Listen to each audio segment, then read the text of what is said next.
Bonjour, ici Jean-François Denis, j'espère que vous allez bien. Vous savez, un des mandats de ministère Théovox est entre autres de répondre à certaines questions, certaines interrogations théologiques. Aujourd'hui, dans le cadre de l'émission théologique, nous vous présenterons une discussion à trois où nous vous entretiendrons sur un des sujets les plus fascinants, les plus actuels trouvés dans la parole de Dieu. Je vous présente mes invités immédiatement après ce qui suit.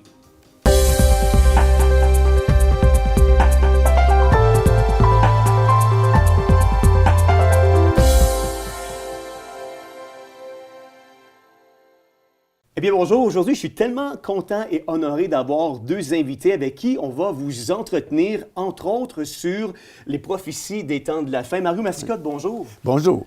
Écoutez, je regardais votre curriculum vitae, votre feuille de route, et puis j'étais assez impressionné. Vous êtes diplômé du Shiloh United Ecclesiastical Bible College de Londres, en Angleterre.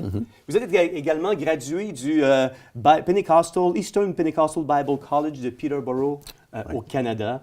Vous êtes fondateur et président de la société Pain de Vie Évangélisation. Vous êtes un écrivain, un conférencier et un animateur d'émissions de radio et de télévision. Vous avez donné multiples conférences dans divers pays de la francophonie. En 1980, vous avez été co-animateur de l'émission, une émission très célèbre dans les années 80 qu'on appelait Au Centuple. Une émission qui a marqué le milieu chrétien ici au Québec. Vous êtes actuellement l'animateur et vous avez produit une série d'émissions de télévision intitulée Les prophéties de la fin, un sujet qui est plus que jamais actuel. Vous avez tourné la majorité de ces émissions-là en Israël. Vous êtes allé juste comme ça, là, combien de fois en Israël? Je pense que c'est 44 ou 45 fois. Wow! C'est quasiment votre deuxième chez vous. Ben, je te dis souvent la blague que je connais plus Jérusalem que Montréal. La série d'émissions Les prophéties de la fin a aussi été diffusée sur un réseau de télévision à travers le Canada. Maintenant, elle est vue partout en Europe, en Afrique et dans plusieurs pays francophones grâce au réseau TBN Europe, Dream Family Network et plusieurs autres. Mario Mascotte, merci d'avoir accepté notre invitation et d'être ici avec nous aujourd'hui. Ben, c'est un privilège d'être avec vous et puis c'est un sujet tellement d'actualité que c'est certain que l'émission va être intéressante pour beaucoup de gens. Absolument. On a aussi, à ma gauche, Jean-Pierre Desmarais. Bonjour. Jean-Pierre Desmarais est président de deux entreprises, siège sur le CA de Théovox. En fait, Théovox, c'est le bébé de Jean-Pierre. C'est lui qui est l'instigateur de Théovox. Vous avez également formé ou mis en branle plusieurs organisations aussi. Donc, vous êtes ici avec nous parce que c'est un sujet qui vous passionne. Vous êtes je dirais, un expert, parce que ça fait plus de 8 ans que vous suivez dans le cadre de Think Tank Mario Mascotte. Donc, Jean-Pierre Desmarais, merci d'avoir accepté l'invitation et merci d'être avec nous aujourd'hui pour un sujet aussi passionnant. C'est un grand plaisir. Moi, je suis honoré parce qu'aujourd'hui, je réalise que c'est spécial pour moi d'animer cette émission-là avec vous, Mario Mascotte. Je me souviens, le 3 mai 1983, il y a une réunion qui prend place, de mémoire, il me semble, c'est un samedi soir. Et puis, il y a un spectacle de marionnettes qui prend place avec la famille Phillips. J'ai 9 ans à l'époque.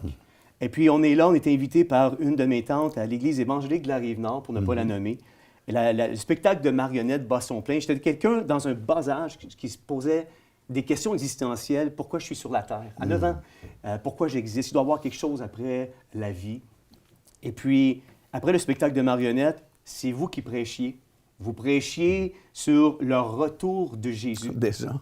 Et à l'âge de 9 ans, le message a été tellement percutant que j'ai levé ma main et puis c'est là, à ce moment-là, où je me suis converti. Amen. Et 38 ans plus tard, vous êtes un de mes pères spirituels, parce que j'ai accepté le Seigneur sous votre ministère, et vous vous trouvez sur le plateau de Théovox pour pouvoir parler des prophéties des temps de la fin. Ça me touche, ça m'émeut, et puis merci Seigneur que le 3 mai 1983, vous avez accepté cette invitation-là de venir prêcher à l'Église évangélique de la Rive-Nord.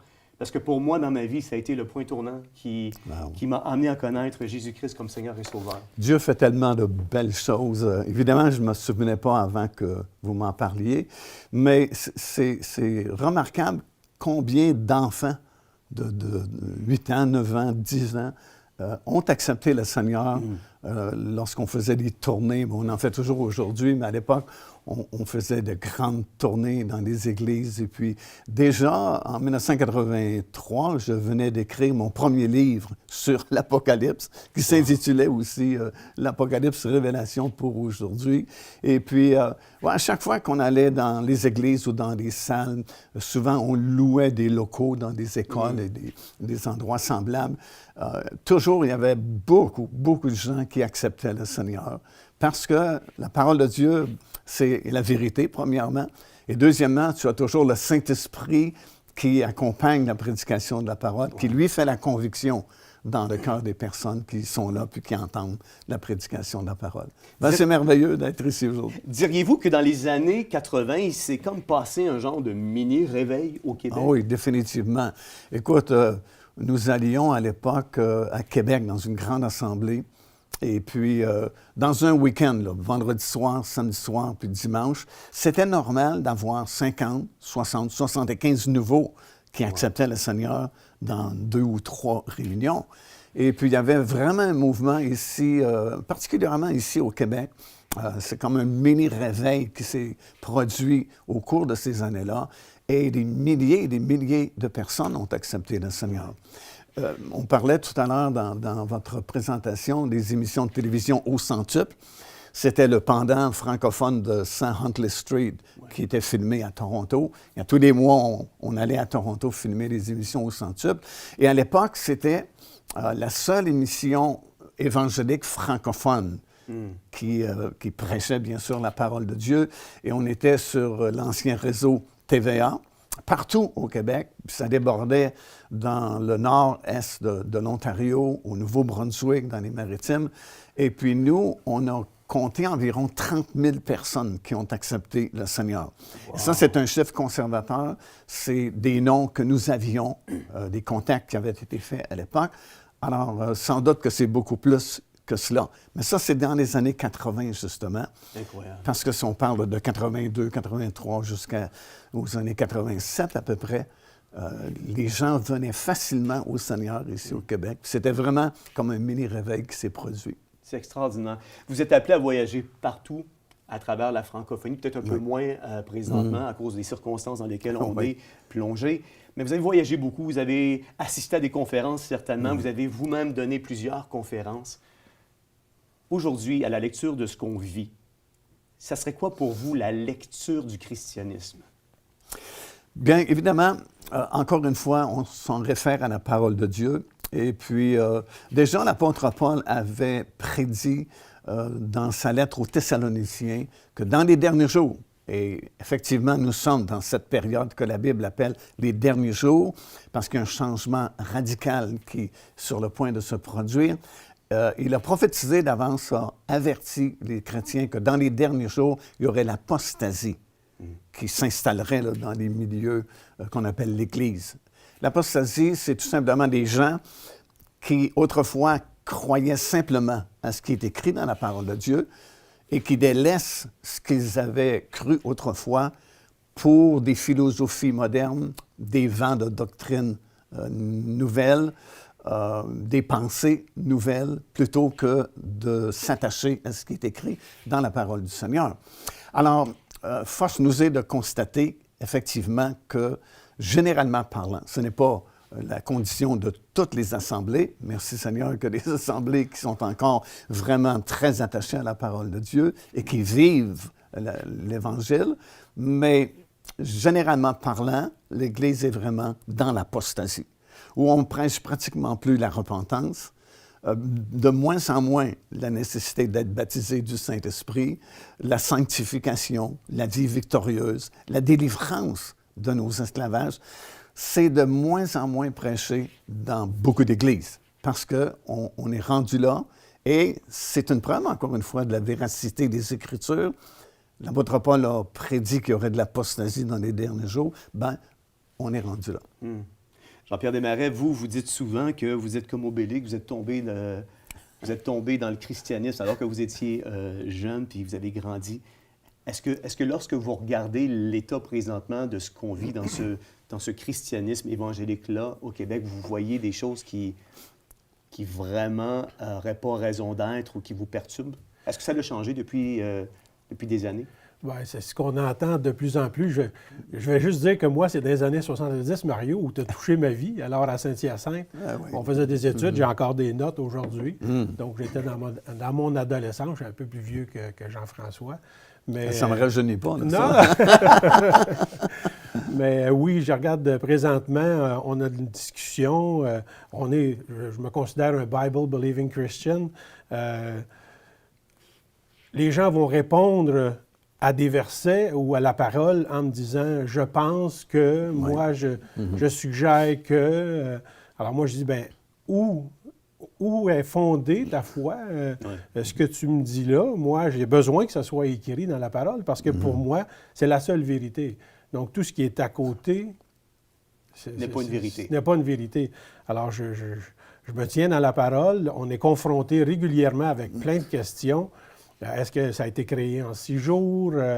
Donc, si ça fait du sens, en anglais, if it makes sense, don't search any other sense. Ne cherche pas d'autre chose. Ouais.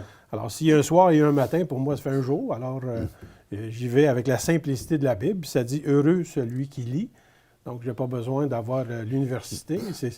C'est bon, l'université, je ne suis pas contre ça, mais la parole est simple et facile à comprendre. Ouais. Et l'Esprit, comme Mario disait tantôt, est là pour nous révéler, nous faire comprendre ce qu'on est en train de lire. Là. Et on apprend à tous les jours.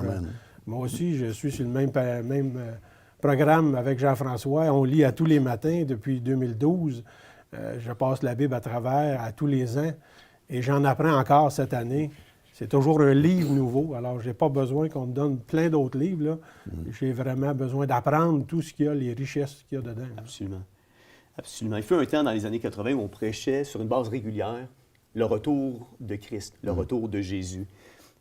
Ce qui me fascine, c'est qu'on ne le prêche plus autant aujourd'hui.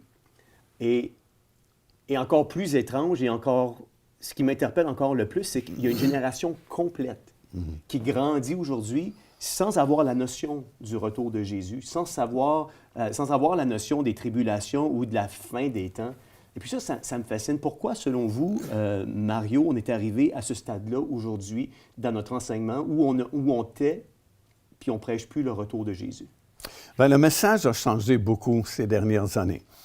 Ça ne veut pas dire que la parole de Dieu a changé, mais ceux qui prêchent la parole de Dieu ont dilué le message évangélique. Comme je mentionnais il y a quelques instants, c'est plutôt rare maintenant dans les églises qu'on prêche sur la repentance, le baptême du Saint-Esprit, la guérison divine, la délivrance.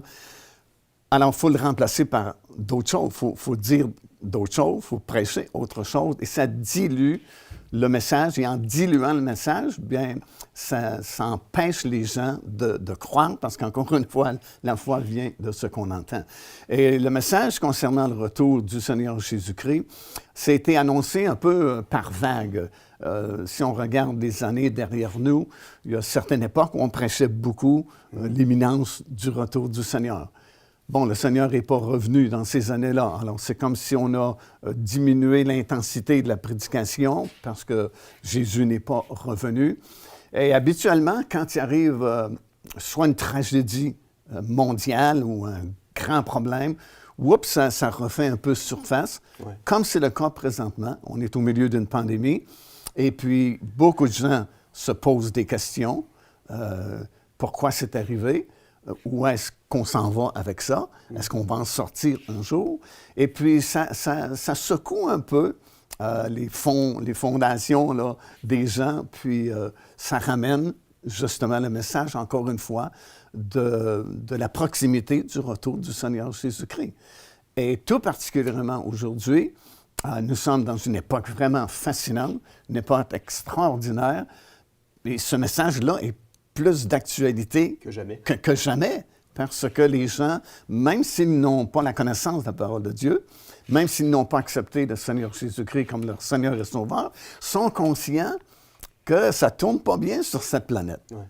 Puis normalement, quelqu'un d'intelligent se pose des questions et est inquiet pour l'avenir.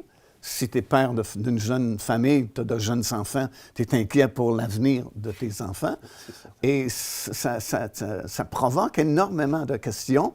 Et c'est un temps extraordinaire pour prêcher la parole de Dieu parce que nous avons les réponses. Ouais. Les réponses ne viennent pas de nous, c'est pas parce qu'on est plus intelligent qu'une autre personne, mais dans ce livre-là, nous avons, évidemment, pas tous les détails, mais nous avons les grandes lignes, du moins, Absolument. et des réponses à offrir aux gens. Et c'est ce que nous remarquons présentement. Notre ministère, par exemple, n'a jamais été aussi occupé que nous le sommes présentement. C'est vrai. Un prophète me l'avait prophétisé il y a quelques années passées maintenant, que les dernières années du ministère Pain de Vie seraient plus productives que toutes les anciennes années accumulées. Wow. Et je me disais, ça va prendre beaucoup de foi parce qu'à mon âge, j'ai plus l'énergie de faire ce que je faisais quand j'avais 25 ans ou 30 ans ou ainsi de suite. Mais c'est vraiment ce que nous vivons depuis le début de cette pandémie. Et ça a conduit énormément de gens au Seigneur.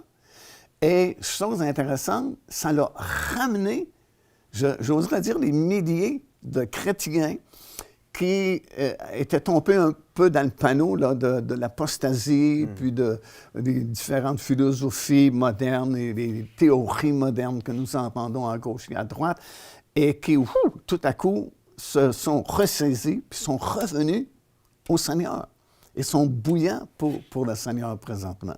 Pensez-vous que il pourrait exister, par exemple, le fait d'avoir ralenti sur la prédication du retour de Jésus, est-ce que ça aurait pu permettre une accentuation au niveau d'un manque de sainteté dans la vie des gens? Bien oui, c'est évident, parce que la Bible dit, celui qui a cette espérance dans son cœur se purifie lui-même.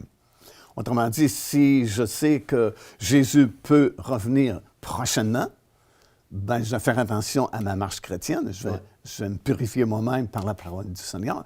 Si je ne prêche pas la proximité du retour du Seigneur Jésus-Christ, c'est le laxisme qui va rentrer. Ben oui, parce que, bon, on est humain, et puis la nature humaine a tendance à prendre ce qui est le plus facile plutôt que le plus difficile. Et puis, c'est certain, si on ne prêche pas la proximité du retour du Seigneur, ben il y a une certaine négligence qui va s'établir dans nos vies.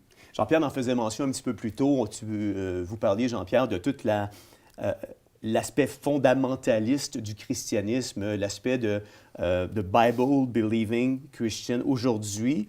Et je vais vous poser la question après. Mais aujourd'hui, il semble y avoir un genre de mépris par rapport aux chrétiens qui vont se classifier sous l'effigie de fondamentalisme. Et ça va simplifier. Ça va devenir encore plus tranchant parce que, justement, on a délaissé l'autorité de la parole de Dieu. Alors, on n'aime pas les gens qui insistent et qui disent « il est écrit ». Pourtant, c'est ce qui est le plus fort. Quand le diable a tenté Jésus 40 jours et 40 nuits dans le désert, qu'est-ce que Jésus répondait? « Il est écrit ». Mais comme je disais récemment à la blague, souvent c'est difficile pour la plupart des chrétiens de répondre ça aujourd'hui à l'ennemi parce qu'ils ne savent pas, justement, ce qui est écrit. Mais si nous connaissons la parole de Dieu et qu'on tient l'autorité de la parole de Dieu, ça dérange le christianisme moderne, parce que le christianisme moderne, dans une grande proportion, est plus dans la philosophie des choses que l'autorité de la parole de Dieu. Et remarquez bien ceci, on a dans le 2e et 3e chapitre du livre de l'Apocalypse l'histoire terrestre de l'Église racontée de façon panoramique et prophétique sous la forme de 7 assemblées. Éphèse, Smyrne, Pergame, et ainsi de suite. Et les 2 dernières représentent l'Église des derniers jours, donc notre époque. Côté Philadelphie, côté Laodicée. Et ça représente le schisme au sein de l'Église ou la division qu'il y a présentement et qu'on peut constater, on peut voir très facilement de chrétiens fondamentalistes ou qui tiennent à l'autorité encore de la parole de Dieu, et Laodicée qui s'est dit riche, je n'ai pas besoin de ces choses-là, je me suis enrichi, je suis bien, ainsi de suite. Et le côté Philadelphie représente ceux qui seront enlevés lorsque la trompette sonnera, et la Odyssée représente des chrétiens charnels qui ne se sont pas souciés justement d'avoir de l'huile dans leurs lampes, comme dans la parabole de Matthieu 25, la parabole des 10 vierges, et qui ont négligé justement leur marche avec le Seigneur et qui vont rater justement en grande partie cet extraordinaire événement qui va se produire bientôt, l'enlèvement des croyants. Et la seule raison, ça c'est fort, la seule raison pour laquelle Jésus dit à ces chrétiens-là du genre Philadelphie qu'il va les enlever ou les garder en dehors de cette période de tribulation de la fin qui va venir bientôt, c'est, dit-il, parce que tu as eu de la persévérance à garder ma parole. Wow. C'est la seule raison mentionnée dans tout le chapitre qui parle des chrétiens genre Philadelphie, wow. parce que tu as eu de la persévérance à garder ma parole. Alors, si je lis ça attentivement, je vais comprendre que dans les derniers jours, ça va devenir comme un défi de garder la simplicité de la parole de Dieu et l'autorité des Écritures. Alors, je ne suis pas surpris de ce phénomène-là qui se produit présentement dans l'Église en général. Et j'ai l'impression que ça va s'intensifier même et ça va devenir encore plus visible. Tu as les chrétiens fondamentalistes qu'on appelle, mais en réalité, c'est des chrétiens qui marchent selon l'autorité de la parole de Dieu et les autres. Vous, Jean-Pierre Desmarais, vous avez remarqué ça aussi? Bien, moi, comme je disais tantôt, étant donné qu'on est dedans à tous les jours, on se nourrit à tous les jours, c'est ce qui me guide. Certains vont voir plus comme un chrétien où les pensées modernes, bien, c'est une béquille, c'est une personne qui est faible, c'est une personne qui est dans le besoin. Comme vous avez dit tantôt, Dieu m'a grandement béni et je suis très heureux et je suis très bien, mais j'ai besoin de ma parole qui me guide à tous les jours. C'est elle qui me fait avancer dans n'importe quelle situation, même en affaires, en business. J'ai besoin de la parole. Et si je suis confronté à une situation, bien, merci Seigneur, j'ai une bonne mémoire, là, mais il me ramène exactement des passages, des histoires qui viennent me fortifier, qui viennent me faire avancer, qui me disent non, il est écrit, et c'est ma phrase favorite, il est écrit. Et donc, on se sert vraiment de la parole pour nous aider à tous les jours à avancer. Ce n'est pas une béquille, au contraire. C'est un guide, c'est un GPS. Jésus a dit, le ciel et la terre vont passer un jour, mais mes paroles ne passeront jamais. Fait que c'est du solide. C'est inébranlable. Celui qui s'appuie sur les Écritures, la parole de Dieu, il ne chancellera jamais. C'est inébranlable. Ça ne change pas. Ce qui était mal il y a 2000 ans, c'est encore mal aujourd'hui. Absolument. Ce qui était bien il y a 2000 ans, c'est toujours bien aujourd'hui. On parle de la parole de Dieu, on parle de la Bible. Comment devrions-nous interpréter la Bible? Il y a plusieurs courants de pensée qui disent qu'on devrait l'interpréter. Les fondamentalistes vont dire on l'applique de façon, puis on l'interprète de façon littérale. On n'enlève pas un iota de la parole de Dieu. Il y a certaines autres écoles de pensée qui vont dire que la Bible, c'est un livre de symboles. C'est un livre qu'on doit regarder à la lumière des symboles qui nous sont donnés. Comment on l'étudie, la Bible? Comment qu'on peut dire il est écrit, peut être aussi certain quand on s'appuie de façon littérale, et comment qu'on peut défendre le symbolisme par rapport à ce qui est littéral? Bien, il y a les deux, en fait.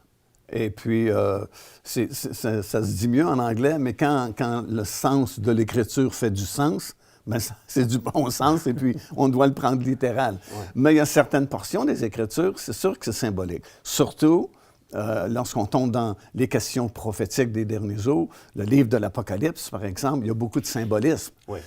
Il faut que tu comprennes un peu, et je dirais même beaucoup, l'Ancienne Alliance pour bien interpréter le livre de l'Apocalypse, parce qu'on fait souvent référence au tabernacle, au sacerdoce.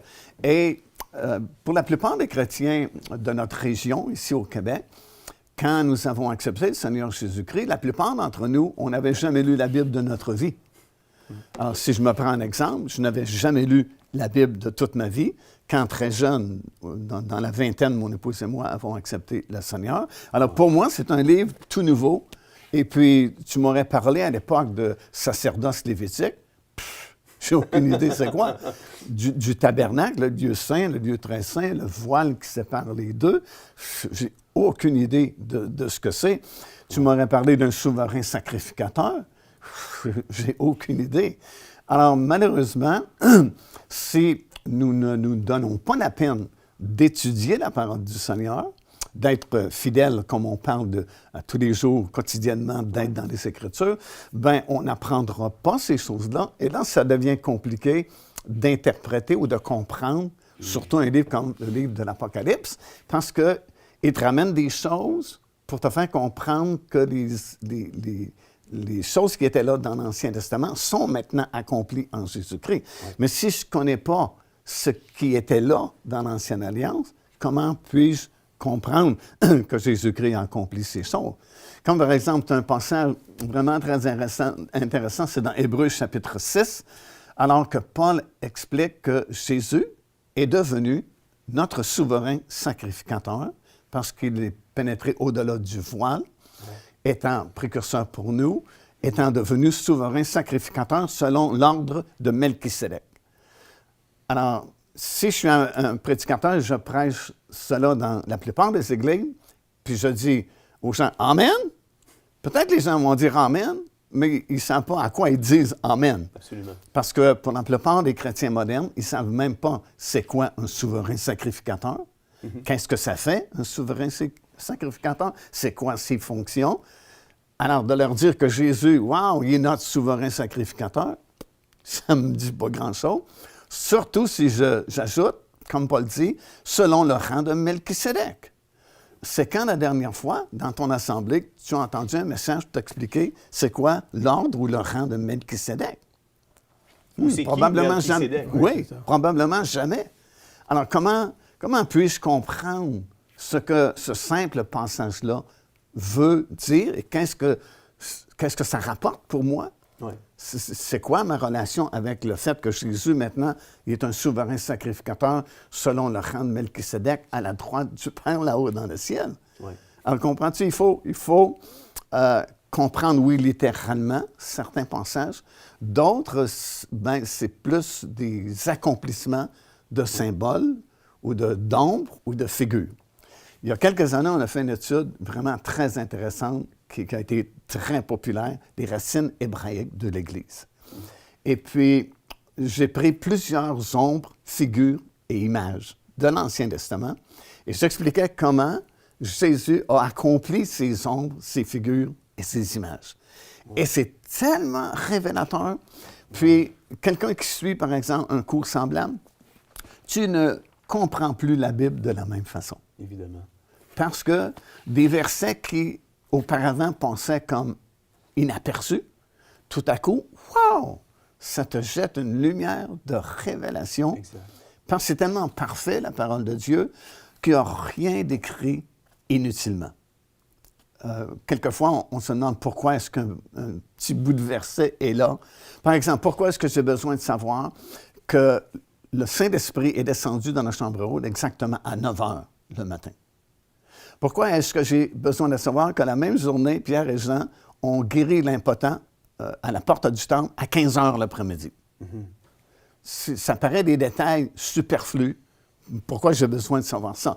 Mais quand tu commences à étudier les figures, les images, les ombres de l'Ancien Testament, tu réalises pourquoi c'est indiqué. C'est pour te montrer que, wow, c'est vraiment accompli parce que le Saint-Esprit est donné, entre autres, pour nous permettre de louer le Seigneur et d'adorer le Seigneur.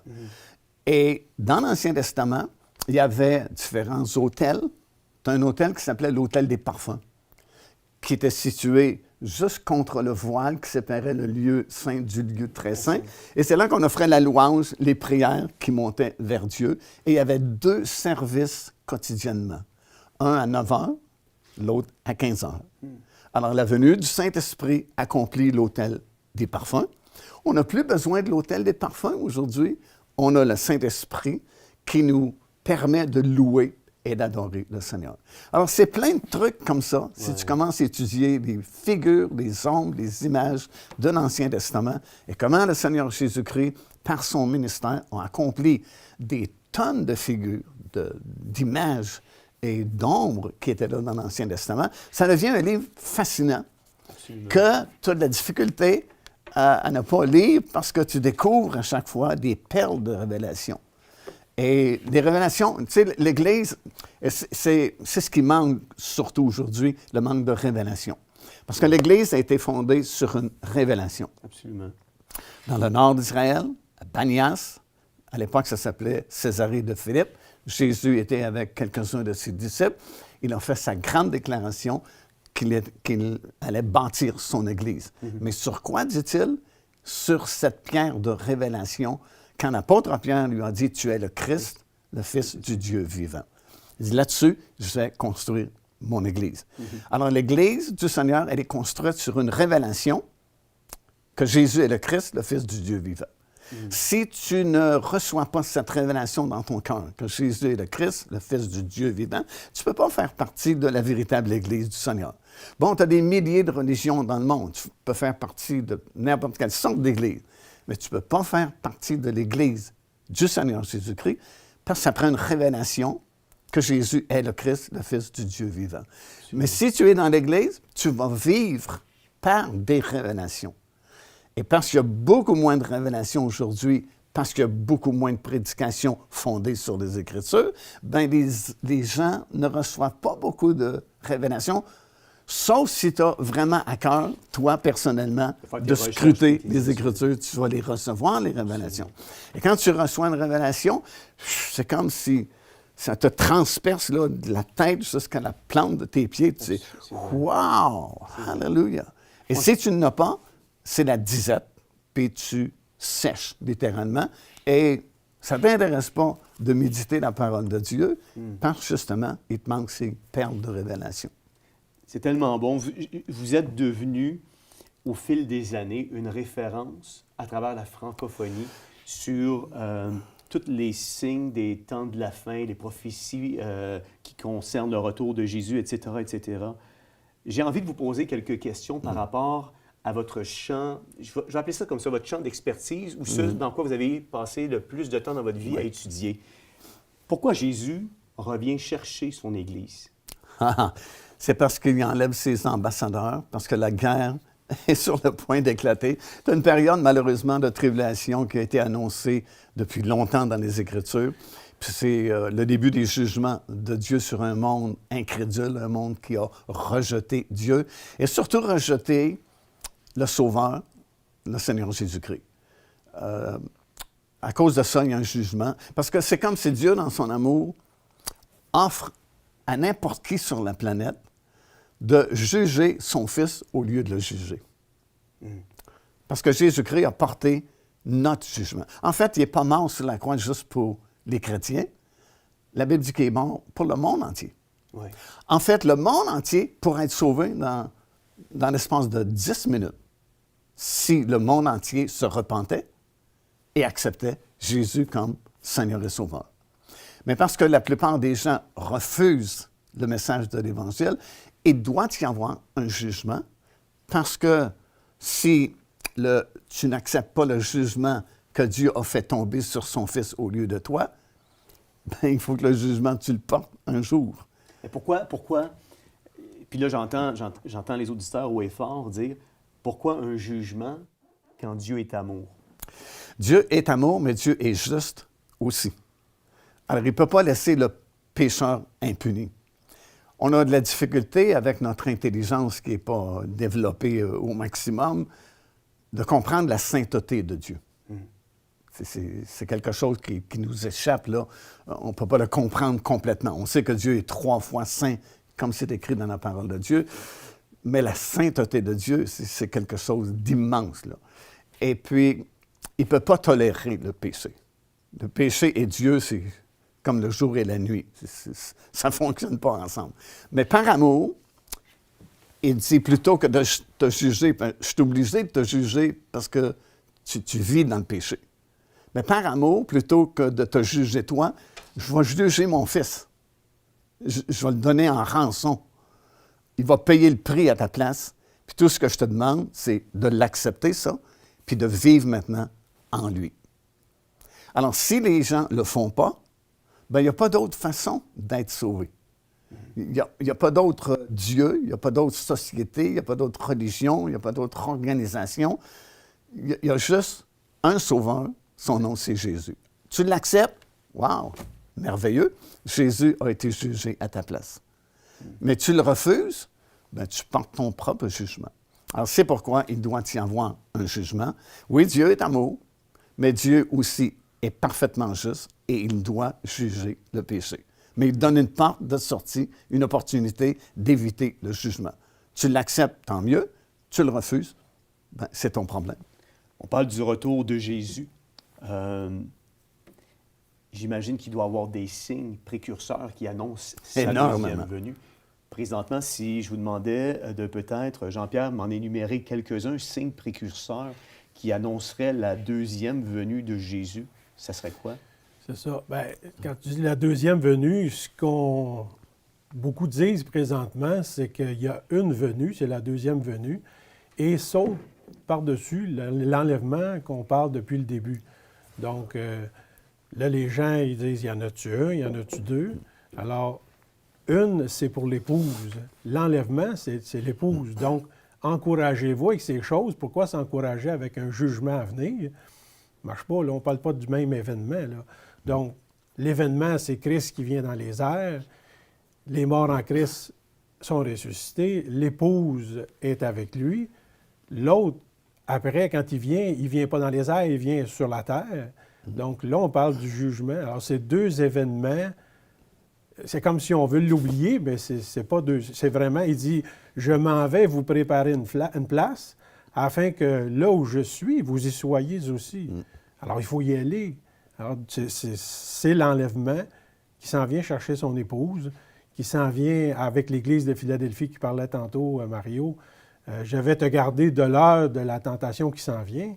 Donc, c'est le jugement de Dieu qui s'en vient. Et moi, je suis un époux, j'ai une épouse, je ne veux pas la juger, je veux plutôt la protéger dans ce qui s'en vient. Ouais. Alors, c'est vraiment deux événements séparés. Quand on dit le deuxième retour, c'est un demi-retour. Il vient dans les nuées, il ne vient pas sur la terre pour nous enlever. Et c'est l'espérance des chrétiens. Là. Absolument. C'est l'espérance des chrétiens. Mais si je regarde les signes qui pointent vers il doit y avoir des signes qu'on retrouve dans la parole de Dieu, notamment un temps d'apostasie ou des choses comme ça. Mais ça serait quoi plus concrètement? Tu sais, le monde entier, selon la Bible, est divisé en 3 groupes. Ça, c'est dans 1 Corinthiens, chapitre 10, verset 32. Ça dit « Ne soyez en scandale ni aux Juifs, ni aux Grecs, ni à l'Église de Dieu. » Alors, tu as le peuple juif. Les Grecs, c'est symbolique des nations du monde français, anglais, espagnol, et l'Église de Dieu, ceux qui ont donné leur vie au Seigneur Jésus. Et la parole de Dieu nous a donné des signes dans les 3 groupes. Des signes chez Israël, des signes chez les nations et des signes dans l'Église aussi. Mais les plus importants, les plus visibles, si vous voulez, c'est chez Israël. Parce que Israël, c'est le cœur même de la Bible. Jésus lui-même dit « Le salut vient des Juifs ». Bon, souvent, on n'aime pas ça parce que beaucoup de gens détestent le peuple juif, mais c'est incontournable. Là. Le salut vient des Juifs, c'est eux qui nous ont donné les oracles de la parole du Seigneur. Et les signes majeurs sont concernant le peuple juif. Tu as énormément de prophéties qui disaient que dans les derniers jours, Dieu ramènerait son peuple dans son pays. Ouais. On sait qu'en l'an 70, à cause de l'invasion romaine, ça a été terrible à Jérusalem. On a brûlé le temple et tu as eu la grande diaspora, la grande dispersion de milliers et de millions de Juifs partout dans le monde. Et les prophètes, et il y en a plusieurs, et tu as de nombreux versets, disaient dans les derniers jours, Dieu va ramener son peuple dans son pays d'origine, en Israël. Nommait même le mot Israël. Parce qu'il était disparu depuis longtemps, avant 1948. On l'appelait surtout la Palestine. Ouais. Palestine, c'était nommé par l'empereur romain Hadrien, qui était vraiment fâché à cause de la révolte des Juifs à l'époque de Bar Kokhba. Et puis, il voulait effacer le mot juif, le mot Israël, a changé le nom d'Israël en Palestina, d'où le mot Palestine est venu, a changé le nom de Jérusalem en Alia Capitolina, disant qu'on ne se souviendra plus jamais, et on n'appellera plus jamais la ville de Jérusalem, Jérusalem. Le monsieur s'est trompé beaucoup parce qu'on n'appelle plus Alia Capitolina maintenant, on l'appelle Jérusalem. Et le Seigneur a donné des signes, et ça c'est un signe majeur, le retour du peuple juif dans son pays. Ouais. En 1948, le 14 mai, tu as eu la création de l'État d'Israël, ou la recréation, parce qu'il existait auparavant. Et puis, des milliers et des centaines de milliers de Juifs sont revenus d'un peu partout. Ce qui est fascinant dans les Écritures, parmi les prophètes qui ont annoncé cela, le retour du peuple juif, ils ont adressé des paroles aux 4 points cardinaux, nord, sud, est, ouest. Et la terminologie utilisée pour chaque point cardinal, c'est exactement la situation qui prévalait lorsque les Juifs sont sortis. Exemple, concernant le nord, puis l'extrémité du nord, c'est la Russie par rapport à Israël. En passant, les points cardinaux dans la Bible sont toujours donnés par rapport à Israël. Si on parle du nord, c'est le nord, au nord d'Israël, et ainsi de suite. Et au nord, c'était la Russie, et le prophète avait dit au nord, « Donne mon peuple ». C'est un ordre. Si tu lis les paroles prophétiques des 3 autres points cardinaux, c'est moins drastique, là. Mais au nord, c'est un ordre, un commandement, « Donne mon peuple ».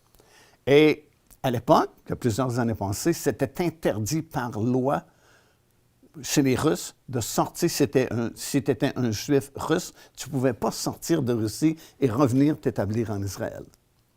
Mais Dieu avait dit par la bouche de son prophète, au nord, « Donne mon peuple ». Qu'est-ce qui est arrivé il y a plusieurs années? Un certain M. Gorbatchev est arrivé au pouvoir. Il a changé la Russie. Il a fait sauter certaines lois, dont la loi du non-retour. Et depuis cette époque, des centaines de milliers de Juifs russes sont revenus s'établir en Israël. Nous-mêmes, il y a plusieurs années, on venait d'atterrir dans... à l'époque, c'était des gros 747 là, qui partaient de la compagnie El Al de Montréal jusqu'à Tel Aviv. On venait d'atterrir, puis on entre à l'aérogare et c'est bondé de monde. Et c'est vraiment inhabituel. Et je dis à le représentant de notre agence israélienne, qu'est-ce qui se passe aujourd'hui? Est-ce qu'il y a une fête? Il y a un événement spécial?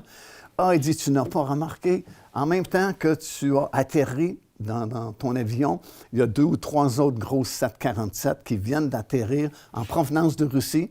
Et c'est rempli de Juifs russes qui reviennent s'établir dans le pays d'Israël, le pays promis. Et il dit, ces gens-là que tu vois ici, là, ils ont quitté leur travail aujourd'hui pour venir voir de leurs yeux l'accomplissement des paroles des prophètes de la Bible. Et j'ai dit, Seigneur, pardonne-nous. Ces gens-là qui se sont déplacés aujourd'hui pour venir voir les accomplissements de ta parole, ne sont même pas sauvés, ils ne connaissent même pas le Seigneur Jésus-Christ, pour la plupart d'entre eux.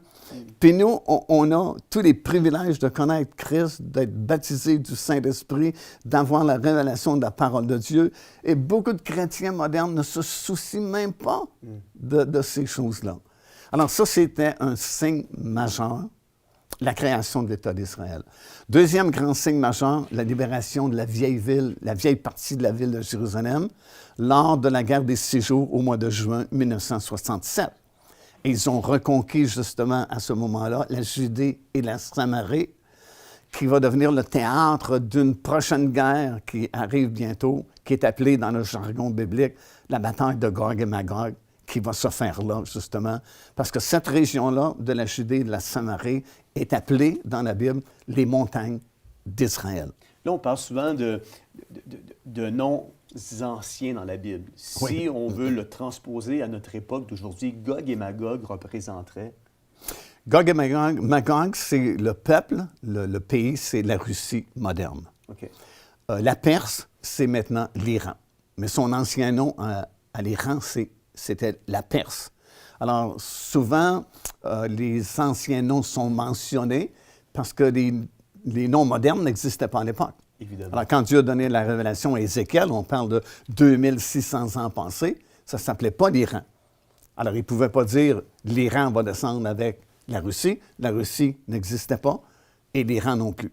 Ouais. Mais les anciens noms existaient et c'est le même territoire. Absolument. Et si on regarde dans Genèse chapitre 10, c'est un chapitre fascinant parce que vous avez la table des nations qui vont repeupler la terre après l'époque de Noé, parce qu'à l'époque de Noé, il n'est resté que 8 personnes vivantes sur la planète. Alors c'est comme un renouveau, un départ nouveau à ce moment-là. Tous les noms qui sont mentionnés dans Ézéchiel 38, les anciens noms, ben c'est des descendants des 3 fils de Noé. Alors, c'est les mêmes noms que tu retrouves. Tu vas dans Genèse 10, ben, ça parle de Tubal, ça parle de Magog, et ainsi de suite. Ce sont les fils des 3 fils de Noé, ou les descendants des 3 fils de Noé. Donc ça, c'est des grands signes en Israël. La création de l'État d'Israël, c'est incontournable. C'est évident. C'est là, c'est dans les nouvelles à tous les jours. Mais en même temps, parce que ça fait 45 fois que vous allez en Israël, vous avez vu, de votre premier voyage, parce que je vous ai entendu dire ça à un moment donné dans un think tank, où ce que vous disiez, dans le premier voyage, on parlait très, très peu ou pas du tout de la construction du troisième temple. Les gens même se posaient la question de quoi vous parliez quand vous étiez là pour parler de la construction du troisième temple, alors qu'aujourd'hui, on en parle ouvertement. Et puis, il y a même un institut qui s'est créé alentour de tout ça. C'est quand même fascinant, là. C'est un autre signe qui est très précurseur de la seconde venue de Jésus, puis sans parler non plus de l'apostasie qui s'étend de plus en plus dans le corps de Christ. Oui, bien en Israël, c'est fascinant de voir ça. Moi, j'ai eu le privilège d'être là presque à l'ouverture de l'Institut du Temple en 1988. J'avais appris, parce qu'à l'époque, au début des années 80, il y avait quand même un mouvement de différentes personnes qui se disaient, bon, on a récupéré notre pays en 1948, on a récupéré notre ville en 1967. Ce qui nous manque maintenant, c'est notre temple. Puis il y avait déjà un mouvement là, de fond là, qui commençait, des gens qui s'intéressaient à cela. Et moi qui suis toujours les actualités prophétiques, je savais qu'il y avait l'Institut du Temple qui avait été formé en 1987. Wow. Juste une année auparavant. Alors, j'ai communiqué avec notre guide, Alex, toujours notre même guide. J'ai dit, écoute, je veux visiter l'Institut du Temple. Alors, lui-même, il est un Juif qui demeurait à Jérusalem. Il ne savait pas que ça existait. Je lui ai appris. Alors, il dit, c'est quoi l'Institut du Temple? Mais je dis, c'est une organisation qui a comme mission de fabriquer tous les items, les pièces d'ameublement en vue de construire un troisième temple. Ouais. Alors, il a trouvé l'endroit, puis effectivement, en 1988, nous avons visité pour la première fois l'Institut du Temple. C'était tout petit, c'était moins grand que l'espace qu'on a ici dans le studio. Et il n'y avait que 2 ou 3 articles qu'ils avaient fabriqués. Mais aujourd'hui, écoute, ils ont terminé depuis déjà quelques années. Wow. Ils n'ont plus rien à fabriquer. Tout est prêt. Tout a été fabriqué. Et ils ont même des Kohanim, des sacrificateurs, véritables descendants d'Aaron. Et ça remonte loin. Alors, on ne rigole pas, là. Ils sont très sérieux parce qu'il y a quelques années, il y a une découverte fascinante qui a été faite à l'Université de Haïfa, entre autres, mais ailleurs aussi dans le monde. Puis il y a eu beaucoup d'articles qui ont été écrits à cette époque-là, disant que tous les descendants d'Aaron qui devaient servir comme prêtres au temple autrefois ont quelque chose de différent sur leur chromosome Y de tous les autres êtres humains et de tous les autres Juifs qui ne sont pas de la lignée d'Aaron. Alors, à cause de cela, scientifiquement, depuis déjà plusieurs années, on peut savoir si quelqu'un est un véritable descendant d'Aaron et candidat pour être un sacrificateur. Alors, on les a rassemblés. Ils sont là à l'Institut du Temple et ils pratiquent depuis déjà quelques années l'art de recommencer toutes les activités de l'Ancienne Alliance, parce que pour la majorité des Juifs, ils n'ont pas accepté leur Messie, le Seigneur Jésus-Christ, donc tentent d'opérer tant bien que mal sous l'Ancienne Alliance. Et j'ai eu le privilège même, il y a quelques années, je ne sais pas si, je pense que tu étais là cette fois-là, j'ai fait une entrevue avec un de ces sacrificateurs-là, qui parlait ni anglais ni français, uniquement hébreu, puis c'est notre guide qui traduisait pour moi, et qui a confirmé tout ce que je lui demandais et que j'enseigne depuis des années. Wow! Jean-Pierre Desmarais, j'ai envie de vous poser comme question, vivons-nous actuellement le début des tribulations? Je pense que dans toutes les études qu'on a eues justement avec Mario, il doit y avoir un traité de paix avec les nations, avec Israël. Il y en a quelques-unes qui ont été faites dernièrement avec M. Trump et M. Jared Kushner, mais ce n'est pas Daniel 9, 27. C'est à ce moment-là, il va y avoir un traité qui va déclencher, selon moi, les 17 ans de tribulation. Et on n'est pas là, mais avec tout ce qu'on entend présentement dans les médias, d'un traité de paix que plusieurs présidents ont essayé de faire dans le passé, qui n'ont pas réussi. Alors, on s'en allait bien, je pense, avec M. Kouchner, mais là, c'était mis à la glace pour je ne sais pas combien de temps. Mais la nouvelle administration semble s'en aller plus vers réouvrir l'entente avec l'Iran, tout ça. Donc, les tensions avec Israël pourraient redevenir ce qui était sous l'ère Obama. Alors, non, on n'est pas encore dans les tribulations, selon moi. Là. Mais ça, c'est une bonne question parce que je vois sur Internet beaucoup de personnes qui affirment qu'on est dans les 7 années de tribulation, on est dans la guerre des 4 cavaliers de l'Apocalypse, comme on appelle communément. Puis, c'est absolument impossible. OK. Comme je dis à la blague, en anglais, c'est impossible, en italien, impossible. Pourquoi? Parce que les 7 années de tribulation ne peuvent débuter tant et aussi longtemps que cette alliance n'est pas confirmée, n'est pas signée, une alliance de paix et de sécurité pour une période précise de 7 ans. Et c'est l'Antéchrist qui va confirmer cette alliance.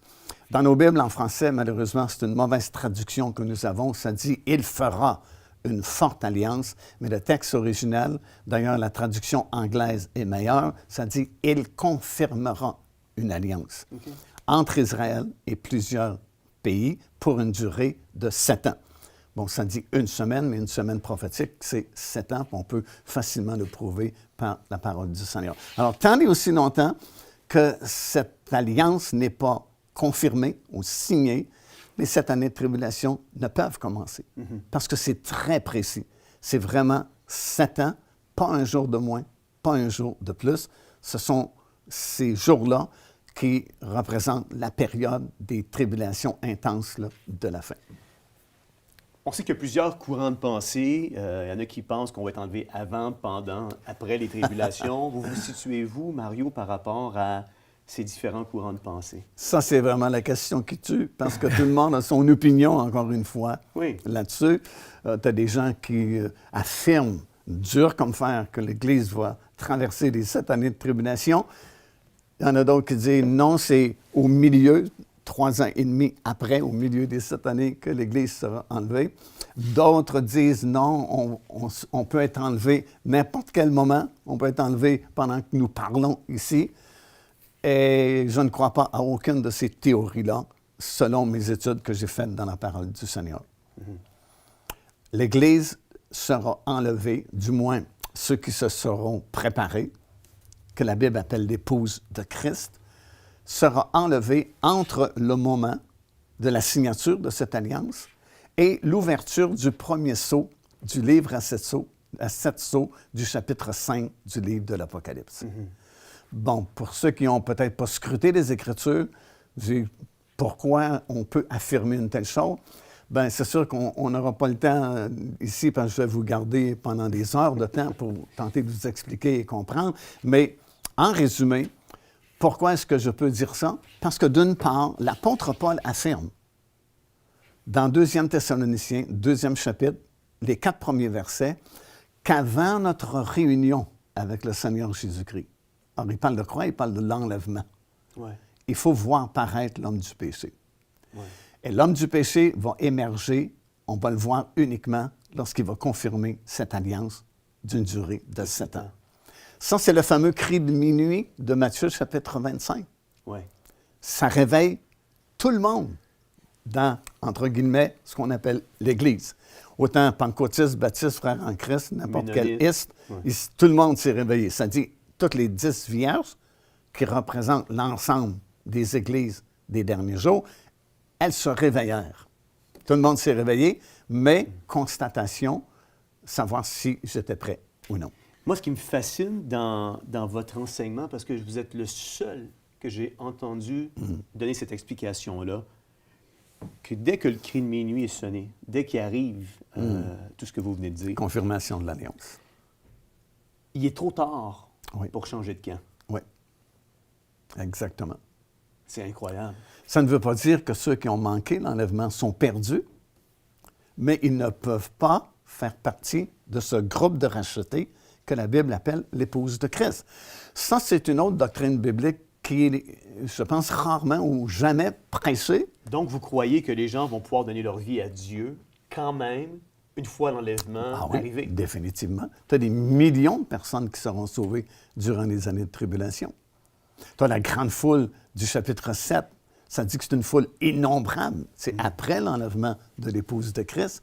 Tu as la moisson de la terre dans le 15e chapitre du livre de l'Apocalypse. Encore des millions de personnes qui seront sauvées in extremis. Mais tous ces gens-là ne feront jamais partie du groupe l'épouse de Christ qui va régner ou co-régner avec Christ dans le monde nouveau qui arrive bientôt. Et c'est pourquoi, parce que ce n'est pas prêché, les gens ne sont pas motivés à bien vivre leur vie ici-bas, parce qu'on est comme dans un laboratoire ou à l'école du Saint-Esprit ou à l'école des rois et des reines. Nous sommes appelés à régner un jour dans un monde nouveau avec le Seigneur Jésus-Christ. Mais ça ne nous est pas donné de façon naturelle d'être roi ou être reine. Il faut aller à l'école des rois pour apprendre à régner. Et cette école-là, c'est maintenant qu'on la vit. Autrement dit, notre marche dans le Seigneur Jésus-Christ présent va nous qualifier pour l'autorité, le poste ou le degré de gloire que nous aurons dans le monde à venir. Ce qui m'amène à vous poser la question suivante. Est-ce que ça veut dire que ceux qui font partie de l'enlèvement, des prémices, auraient une fonction différente de ceux qui vont venir par la suite? Bien sûr. Parce que, contrairement à ce que les gens pensent, on ne sera pas tous égaux dans le monde à venir. On ne sera pas habillés de la même façon. Ça, c'est une autre étude fascinante. On a des vêtements différents les uns des autres. Comme l'épouse de Christ, par exemple, on parle de vêtements somptueux avec de l'or d'Ophir. L'or d'Ophir, c'était l'or le plus pur qu'on pouvait trouver à l'époque, avec des vêtements brodés. Tandis que ceux qui ne feront pas partie de l'épouse de Christ, la Bible mentionne qu'ils ne sont habillés que d'une simple robe blanche. Alors, il y a des vêtements différents. Il y a des degrés de gloire différents. Paul nous explique dans son grand chapitre sur la résurrection, c'est 1 Corinthiens chapitre 15, qu'un va briller comme le soleil, l'autre comme la lune seulement, l'autre comme les étoiles seulement. Alors, dans le monde à venir, on n'aura pas besoin de s'expliquer, on n'aura pas besoin de donner de témoignage, on va porter notre témoignage. Wow. Si je te rencontre et puis tu brilles comme le soleil, je sais que tu as été fidèle au Seigneur. Tu n'en as pas manqué beaucoup. Tu brilles juste comme la lune, je sais que tu en as manqué une coupe. Tu brilles juste comme les étoiles, je sais que tu en as manqué beaucoup. Mais comme on dit à la blague, au moins, tu es là, mon étoile. Alors, c'est des règnes, des autorités différentes, même des degrés d'intimité différents. Ouais. Certains vont être plus proches du Seigneur Jésus que d'autres. Puis, si on a de la difficulté à accepter ça, juste à considérer les évangiles, dans les évangiles, tu as le groupe des 3, oui, le groupe des 12, le groupe des 70. Quand c'était une situation urgente ou intense, qu'est-ce que Jésus prenait? Les 3. Ouais. Pierre, Jean, Jacques. Quand il devait prier, par exemple, pour ramener la jeune fille qui est décédée, juste ces 3-là. Alors, tu as des degrés d'intimité. Il y en avait au temps de Jésus et il y en aura aussi dans le monde à venir. Un autre concept que les gens ont beaucoup de difficultés à comprendre souvent, c'est la question du ciel et le fait qu'on va revenir sur cette terre dans un règne qu'on appelle le règne de 1000 ans et qu'on va être aussi réel qu'on est réel là, ici dans ce studio. Parce que pour la plupart des gens, le ciel, c'est très vague, c'est très flou. Et puis, souvent, à la blague, les gens pensent que le ciel, c'est flotter sur un nuage en train de jouer de la harpe pour l'éternité. Comme l'annonce de Philadelphia. Oui, ça, c'est le ciel de Philadelphia. Mais ce n'est pas le vrai ciel. Et de toute façon, on ne s'en va pas au ciel pour longtemps parce qu'on va revenir. Le règne est ici sur cette terre. Ça m'amène à vous poser la question suivante parce qu'il y a 2 écoles de pensée maintenant. Déjà, 2 seulement, c'est bien. Oui, il y en a peut-être plus, mais il y a des gens qui considèrent le millénium comme une période future, alors que d'autres croient que le millénium décrit le règne présent de Jésus dans ce monde. C'est-à-dire, selon certains, nous serions actuellement dans le millénium, parce que le millénium nous enseigne simplement que Jésus règne présentement. Oui. Qu'est-ce que vous pensez de cet énoncé-là? C'est clair dans la parole de Dieu que c'est une période qui est à venir encore et que c'est une période qui est terrestre, c'est sur cette terre, et tu as des centaines de détails. Alors, ça ne peut pas être spiritualisé, ça ne peut pas être symbolisé, c'est vraiment un règne qui se fera ici sur cette terre. D'ailleurs, le Seigneur Jésus-Christ revient en personne. Ce n'est pas juste un symbole, son retour. C'est pas juste imaginaire. Il revient vraiment, puisque ça dit dans Zacharie que lorsqu'il va revenir, ses pieds vont se poser sur le sommet de la montagne des Oliviers. Et ça spécifie celle qui est en face de la ville de Jérusalem, au cas où il y aurait une autre montagne des Oliviers en quelque part dans le monde. Zacharie spécifie celle qui est en face de la ville de Jérusalem, et elle va se fendre en deux. Alors, ce n'est pas symbolique, c'est réel. En Israël, on le sait parce qu'il y a eu des études de fait dans le sol de la montagne des Oliviers, et ils savent que tôt ou tard, qu'ils croient ou non à la Bible, qu'ils soient chrétiens ou non, savent qu'un jour, cette montagne-là va se fendre en deux. Mais c'est écrit depuis 2600 ans que lorsque le Seigneur va poser son pied sur cette montagne, elle va se fendre en deux. Et là, tu as tout un changement radical de la planète qui va se produire. Ouais. Premièrement, Zacharie, le prophète, dit que lorsque Jésus va poser ses pieds sur la montagne, non seulement la montagne va se fendre en deux, mais une très grande vallée. Alors, c'est très précis. Il ne dit pas juste une vallée, il ne dit même pas une grande vallée, il dit une très grande vallée va se former. Et il nous informe que les nombreuses collines qui entourent présentement la ville de Jérusalem, tu as la montagne des Oliviers, le mont Moria, le mont Sion, plusieurs collines, vont reculer. Et présentement, il y a une toute petite colline qui s'appelle la montagne de Sion, dans la cité de David, qu'on voit lorsqu'on organise des voyages en groupe en Israël. Depuis quelques années, on peut aller dans la cité de David, qui est sortie du sol là, depuis plusieurs années. Cette petite montagne, qui est toute petite, selon Ésaïe, le prophète, va devenir la plus haute montagne du monde. Et le prophète Ézéchiel nous informe que sur le sommet de cette nouvelle montagne de Sion sera rénovée l'ancienne ville de Jérusalem pour la durée du règne de 1000 ans. Et deuxièmement, un quatrième temple sera construit surnaturellement par le Seigneur Jésus-Christ. Et tu as presque 6 chapitres, des chapitres 40 jusqu'à à peu près 46-47 d'Ézéchiel, qui te donnent les mesures, tous les détails de la construction de ce quatrième temple-là. Là, ça, c'est phénoménal. Tu commences à étudier ça parce que, écoute bien, Dieu dit à Ézéchiel, montre-leur le plan. Puis le plan, il est détaillé, là. Tu sais, as de nombreux chapitres qui donnent des mesures, écoute, la longueur de tel mur, et ainsi de suite.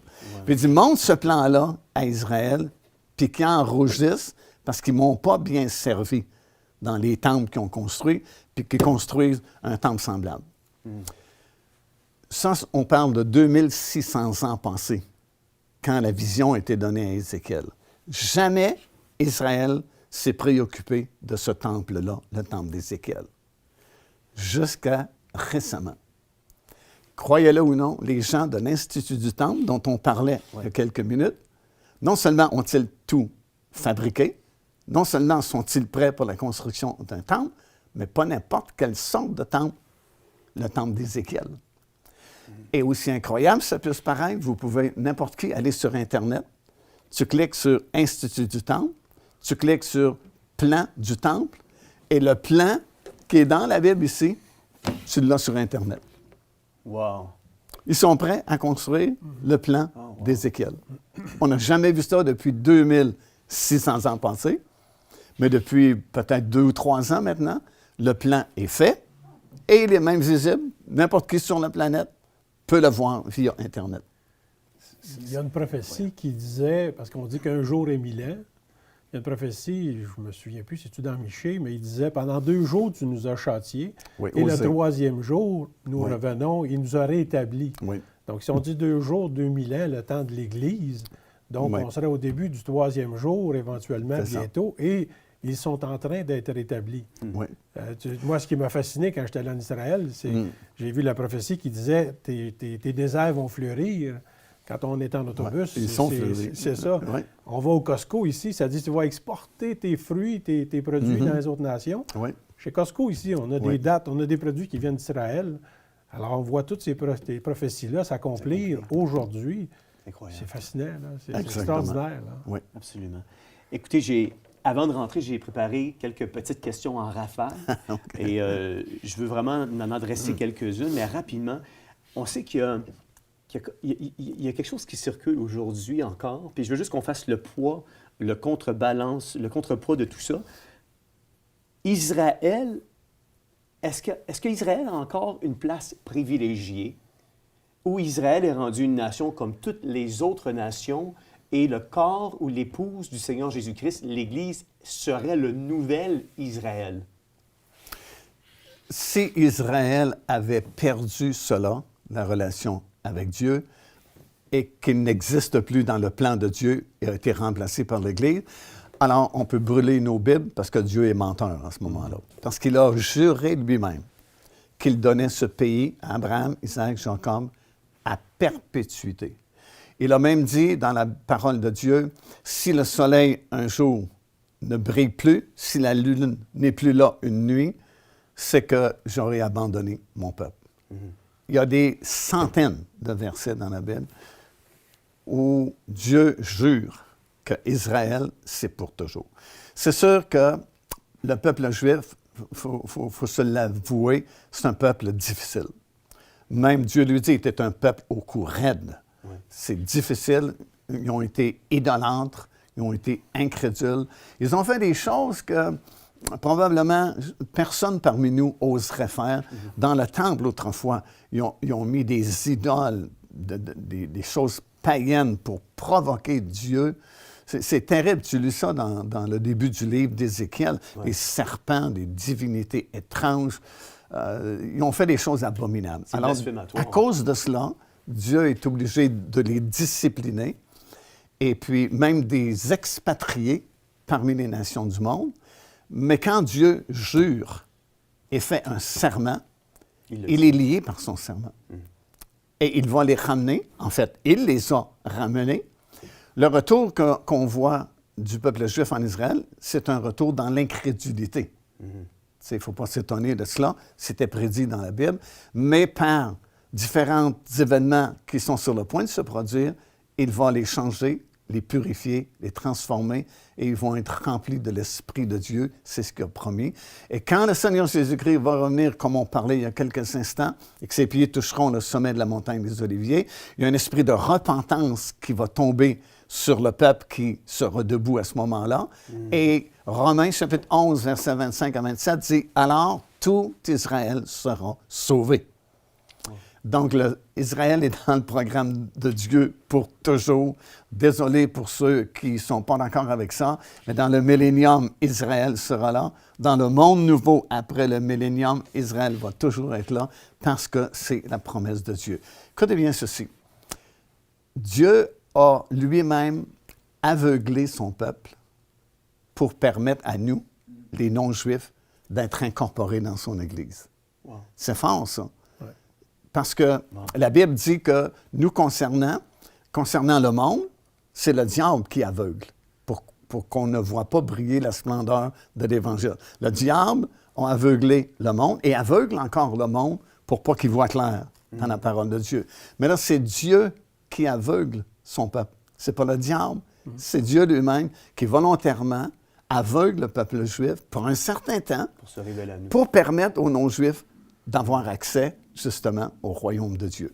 Et lorsque cette trompette va sonner et que l'histoire terrestre de l'Église sera terminée, parce qu'après l'enlèvement, il n'y a plus d'Église, de véritable Église du Seigneur Jésus-Christ. Sa mission aura été accomplie. On ne parle plus d'Église à partir du 4e chapitre du livre de l'Apocalypse jusqu'à la fin. Alors, comment le Saint-Esprit peut convaincre les gens? Il va convaincre les gens, mais ils ne feront jamais partie de l'Église. C'est terminé. C'est une autre dispensation, un autre règne qui va venir bientôt.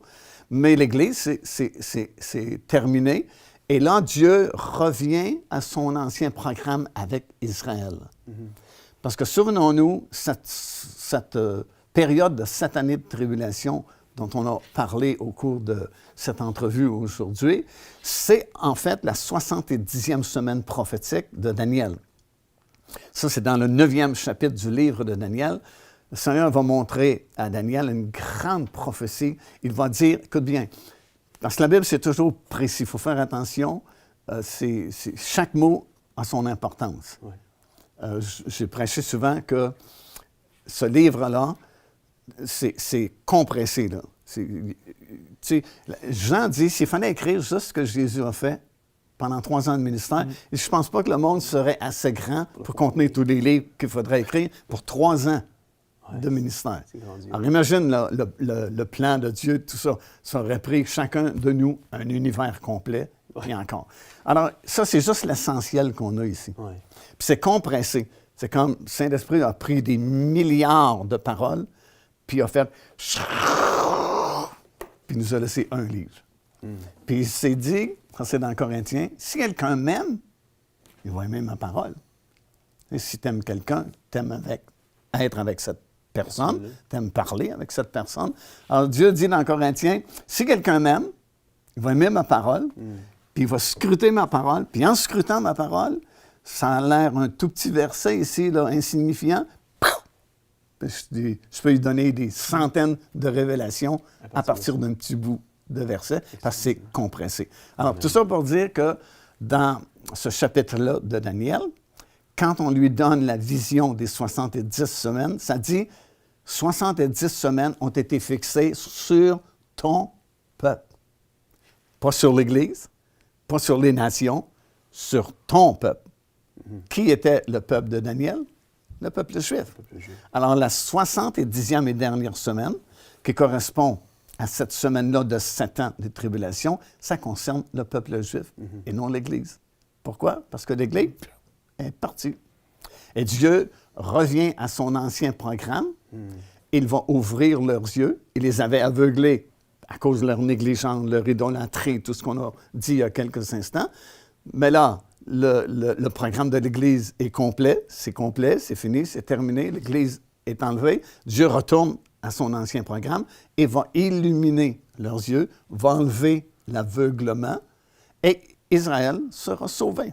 Parce que c'est écrit noir sur blanc dans nos Bibles, dans Romains chapitre 11. Alors, tout Israël sera sauvé. Ils doivent reconnaître celui qu'ils ont percé.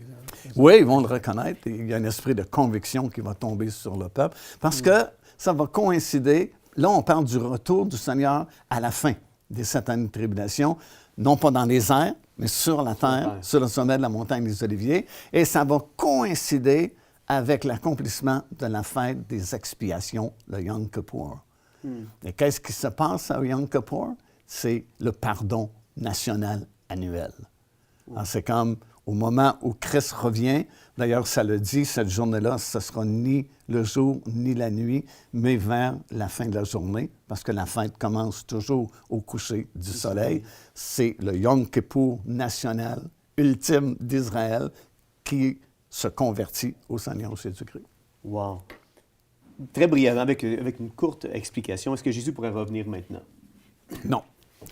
Et en disant non, je sais que je m'attire la contradiction de la plupart des chrétiens qu'on a toujours entendu prêcher. Jésus peut revenir n'importe quel moment, il peut venir pendant, on prend.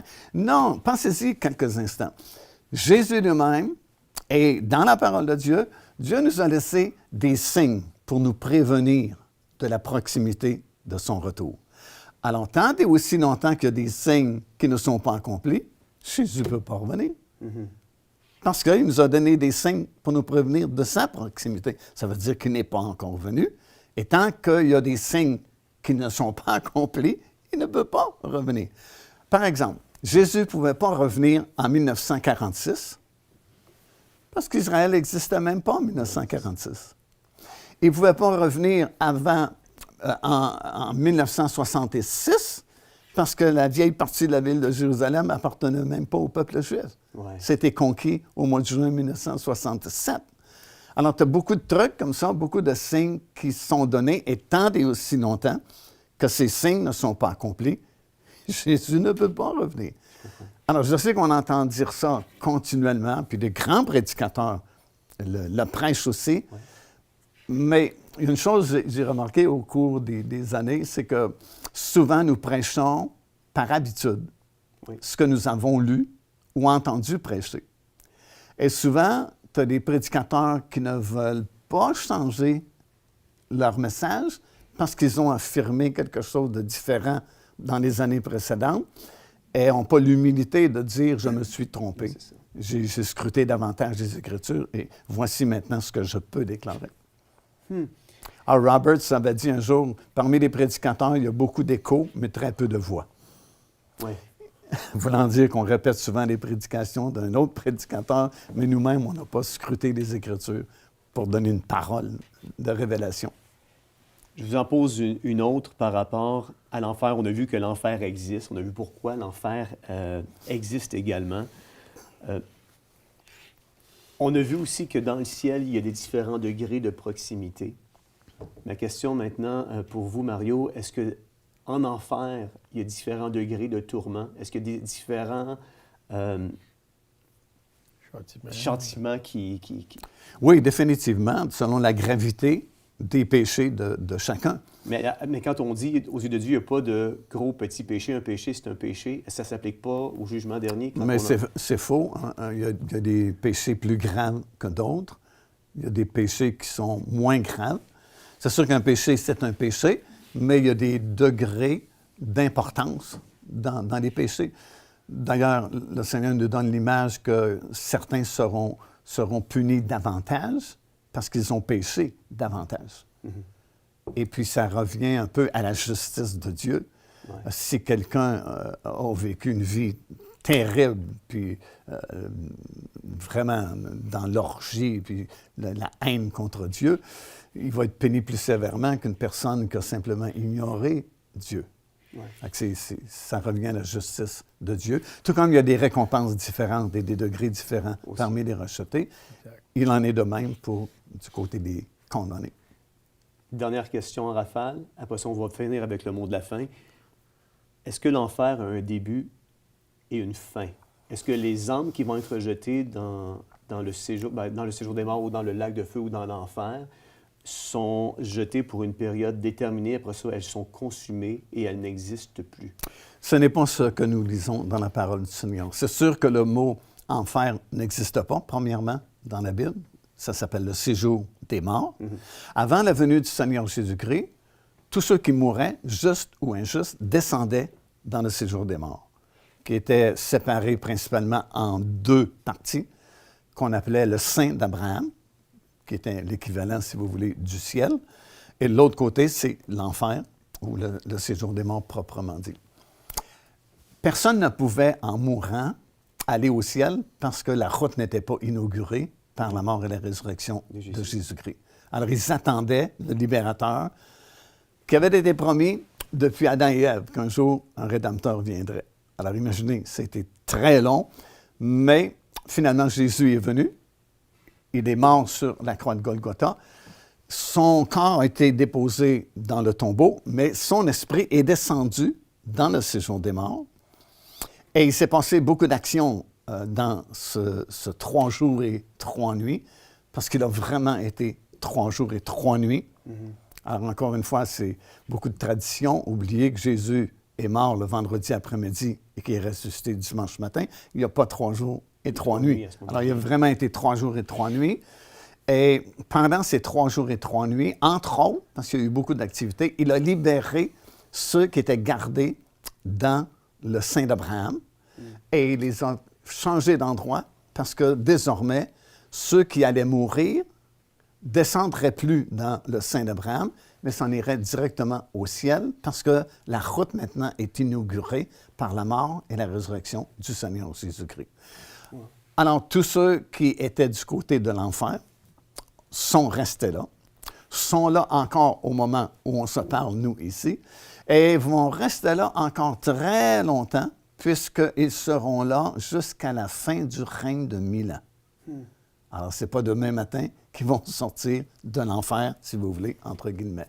Lorsque le millénium sera terminé, le ciel se déroule comme un livre, là, puis il y a un autre changement majeur, la terre s'enfuit pour être purifiée par le feu. Et là, tu as le trône blanc, le grand jugement dernier, comme on appelle. Et là, tous ces gens-là, qui sont toujours dans le séjour des morts, du côté de l'enfer, vont revenir à la vie, vont comparaître devant le jugement du grand trône blanc. Et là, leur destination finale, c'est l'étang de feu pour toujours. Alors, tout comme le ciel n'existera pas pour toujours, l'enfer n'existera pas pour toujours non plus dans ce sens-là, mais va se changer en l'étang de feu pour toujours. Et là, tu as plusieurs versets et on revient encore une fois à l'autorité de l'Écriture. Et non pas ce que je pense ou ce que j'aimerais que ça dise, mais qu'est-ce que ça dit? Ça dit qu'ils seront tourmentés éternellement. Alors, j'ai le choix de l'accepter, même si je ne le comprends pas tout pleinement. Pourquoi est-ce que des gens seront tourmentés éternellement? Tu sais, je peux examiner parce que l'offense est terriblement grande. Ils ont rejeté Christ. Alors, tu sais, si tu m'insultes, ben, c'est pas plus grave que ça. Je suis juste Mario Messicotte. Mais tu insultes la reine d'Angleterre, c'est plus grave. Plus quelqu'un est haut en grade, ben, plus... Les conséquences sont différentes. Exactement. Alors, si tu rejettes Christ, qui a souffert, qui a agonisé, qui a donné sa vie, puis qui n'avait pas besoin de faire ça du tout, parce qu'avant, il était Dieu, il était dans la gloire céleste, mais il l'a fait pour toi. Puis c'est comme si tu craches dessus, tu ne veux rien savoir de ça. C'est normal jusqu'à un certain point qu'il y ait une punition terrible. Mais je ne peux pas le comprendre pleinement avec mon intelligence limitée. Mais encore une fois, je me fie à l'autorité de la parole de Dieu qui me dit que c'est pour toujours et toujours et toujours. Et toujours, c'est toujours. Oui. Merci Mario d'avoir été avec nous aujourd'hui. Ça a été un honneur de vous recevoir à l'émission. On peut toujours vous suivre sur votre site Internet qui est paindevie.org. Oui. Et on peut toujours également vous suivre sur votre page Facebook. Et je m'aperçois qu'il y a plusieurs personnes qui vous posent des questions puis vous répondez toujours fidèlement aux questions qui vous sont posées. Donc, merci beaucoup d'avoir été avec nous. C'était une joie. Jean-Pierre Desmarais, merci d'avoir été avec nous. Vous êtes un collaborateur à l'émission Théovox Actualité. Vous avez également une page Facebook. Les gens peuvent vous trouver là et puis vous suivre également sur votre page Facebook. Merci d'avoir été avec nous aujourd'hui.